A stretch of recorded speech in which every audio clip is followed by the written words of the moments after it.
Bonjour madame. D'accord, monsieur, je veux vous poser deux questions.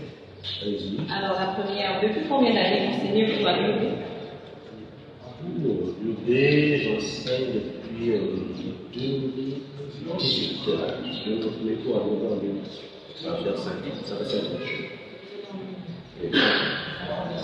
Alors, comme deuxième question, dans quelle matière vous spécialisez-vous?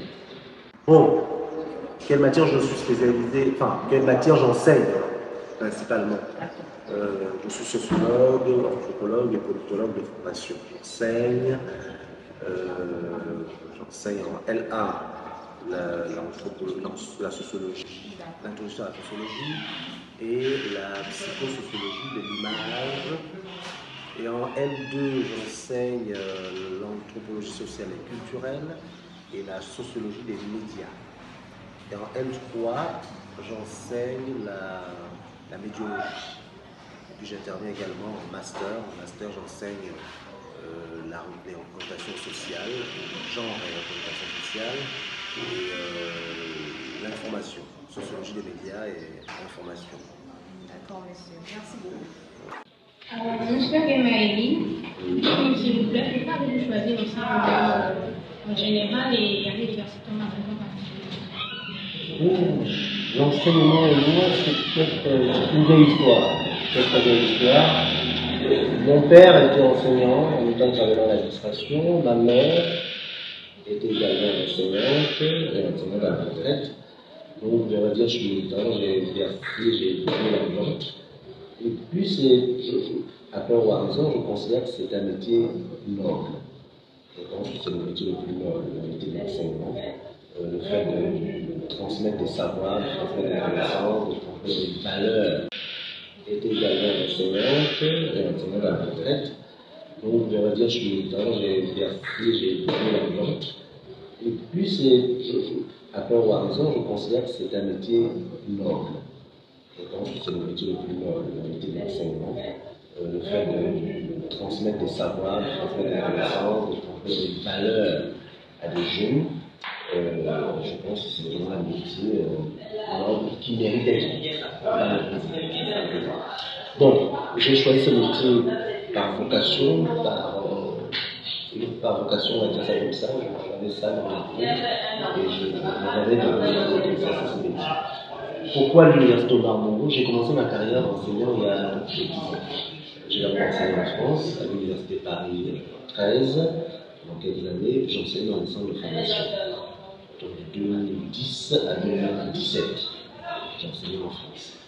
Et en 2017, je suis rentré au Gabon. Fin 2017, je suis rentré au Gabon. Et en 2018, j'ai commencé à faire cours à l'université.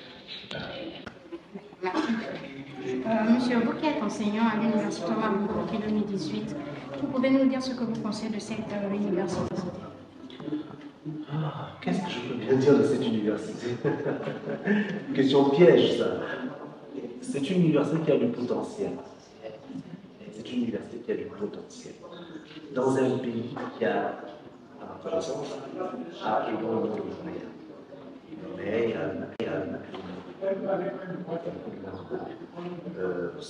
on aurait pu faire de cette université un lieu extrêmement rayonnant et prestigieux. Ça avait été pensé. Malheureusement, il y a beaucoup de dysfonctionnements, beaucoup de manquements, il y a beaucoup de. Je parlais de dysfonctionnements, il y a beaucoup de manquements d'organisation. Mais je pense que c'est une université qui a véritablement du potentiel, donc qu'on sache exploiter son potentiel. Merci, monsieur. Alors, monsieur Nguimaï, que pensez-vous des incessants qui crèvent dont les étudiants de l'université Omar Bongo sont initialisés chaque année? Les grèves à l'université Omar Bongo. Bon, je dirais d'abord que les grèves sont légitimes. Ce n'est pas le propre de l'université Omar Bongo. Dans toutes les universités du monde, on fait grève. Dès qu'il y a quelques dysfonctionnements, dès qu'il y a quelques manquements, les gens font grève. Les grèves à l'UOB sont, je pense, légitimes. Les étudiants font grève parce qu'ils veulent apprendre dans de bonnes conditions, dans les meilleures conditions. Les enseignants font également grève parce qu'ils veulent travailler dans de meilleures conditions. Donc je pense que les grèves sont parfaitement légitimes, sauf que ça sape un tout petit peu, ça parasite un tout petit peu le fonctionnement de l'université.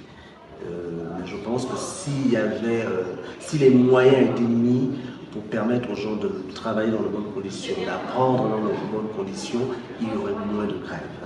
Voilà. Il y a 40 ans, il n'y avait quasiment pas de grève à l'UOB, les gens apprenaient dans de bonnes conditions, travaillaient dans de bonnes conditions. Et si on ne met les moyens qu'il faut, et je pense que les mouvements de grève ne seront plus légitimes à ce moment-là. Si les revendications des enseignants sont respectées, si les revendications des étudiants sont respectées, les grèves ne seront plus à ce moment-là légitimes. Les grèves à ce moment-là, il n'y aura plus de raison qu'il y ait de mouvement de grève. D'après un sondage, on ressent que l'UOB forge le moral de ses étudiants. En tant qu'enseignant dans cette université, vous êtes le mieux placé pour nous dire plus sur cette assertion. Bon, je ne sais pas si je suis la personne la mieux placée pour en parler. N'ayant pas fait mes études en Europe, je ne suis pas un profil de l'UOB, je suis juste enseignant de l'UOB, mais je n'ai pas fait mes classes. D'après ce que je sais, d'après ce que j'ai entendu avec des collègues, avec des étudiants, avec ceux qui sont passés par cette université, effectivement, l'université Marmotto forge le moral.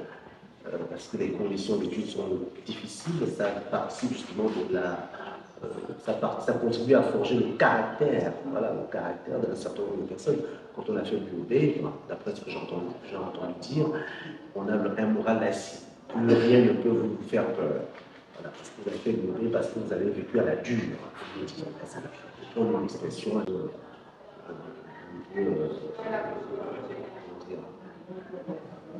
trivial, voilà. On a vécu à la dure à l'université.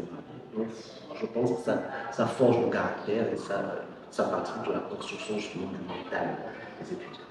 Il faut vivre à l'université, il faut vivre ça. Merci.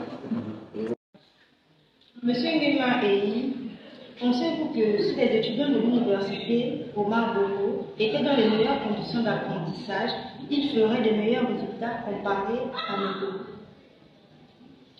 Je pense que oui, ce n'est pas seulement le cas de l'université Omar Bongo, de façon générale, les gens apprennent mieux lorsqu'ils travaillent dans les meilleures conditions. C'est un phénomène, je suis sociologue, c'est un phénomène mondial. C'est clair que quand on est 15 dans une salle de classe et quand on est 100 dans une salle de classe, on n'apprend pas dans les mêmes conditions, les conditions d'études. Quand on est dans des salles équipées, on apprend dans les mêmes conditions, on apprend mieux, on assimile mieux. Quand on a des salles climatisées, quand on a des tables, des bancs pratiques, forcément on apprend dans de meilleures conditions. Et les conditions d'études, c'est aussi la bourse. Donc avec les étudiants. Quand les étudiants font 8 mois sans percevoir leur bourse, ils travaillent dans de bonnes conditions. On s'attend à quelle apparition. Quand les étudiants sait que sa bourse passe tous les mois, il a le moral. Quand un étudiant, j'ai été étudiant, quand un étudiant sait qu'il a de quoi payer son loyer et qu'il a de quoi manger correctement, ben il apprend dans de bonnes conditions. Il est beaucoup plus motivé. Ce sont des sources de motivation. Alors, les étudiants qui font 8 mois, 1 an sans percevoir leur bourse, vous attendez à quel résultat? Ils ne seront pas forcément très motivés. Les étudiants qui habitent dans des conditions difficiles, qui habitent loin de l'université parce que le campus est fermé, ils habitent loin de l'université, vous attendez à quel résultat? Vous pensez qu'ils vont être motivés? Non, c'est source de démotivation. Donc les étudiants, pour les motiver et pour les amener à apprendre dans de meilleures conditions, il faut mettre justement les moyens. Quand les étudiants apprennent dans de meilleures conditions, ils fournissent beaucoup d'efforts, ils sont motivés et ils donnent de meilleures résultats. Je pense, mais je pense que c'est ça. Alors, monsieur Desmarquet, pensez-vous que le ressenti des jeunes bacheliers à l'idée de venir s'inscrire à l'UOB serait à l'UOB soit justifié? C'est d'abord quoi le ressenti? Ils ont peur de venir à l'UOB, ils se disent, bon, on dit beaucoup de choses aussi au quartier.